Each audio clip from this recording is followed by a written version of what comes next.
You know that you are conscious directly, not as a conceptual knowledge, but direct realization of that essence of who you are.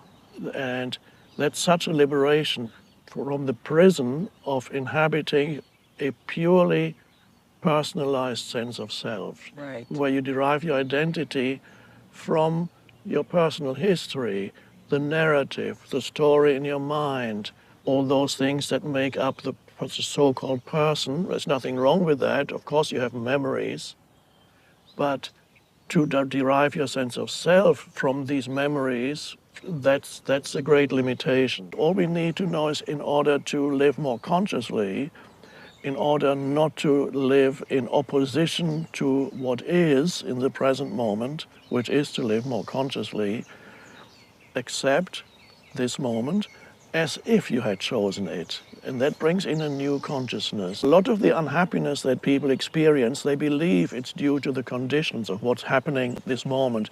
But in most cases, it's not the conditions or the situation that you're in that causes the unhappiness.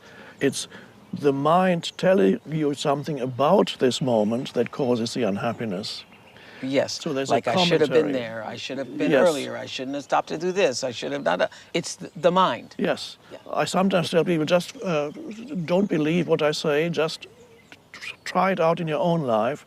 Next time you get upset in a certain situation, let's say you're at the airport, many people get upset at airports. You line up at the counter, it takes a long time, and you get more and more upset, and then you observe that what is it that causes me to be irritated, angry, upset? What is it, this situation? Or is it that my mind is telling me that this should not be happening? The ego is very good at misinterpreting reality, and it believes its stories. The ego comes up with stories, often not pleasant stories about the isness of things, and it's a source of great suffering. So once you recognize that, you can experiment in your own life when you feel upset arising, watch your mind. Yes? Be there, be aware of what your mind is doing.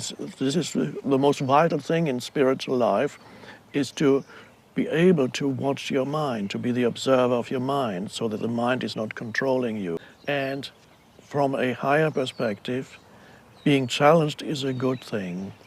Let's look at the nature of challenges. If you look at your own life or anybody's life, you may find that one way or another, what looks like obstacles to where you want to go, where you want to be, what you want to achieve, obstacles seem to arise almost continuously in the form of difficult people, difficult situations. Some people have the perception that they're being sabotaged by life all the time. People resent being challenged by life. They think challenges should not exist. But as I sometimes put it, you may find, if you have lived for long enough, that at some point you realize that the world isn't here to make you happy. It can't do that.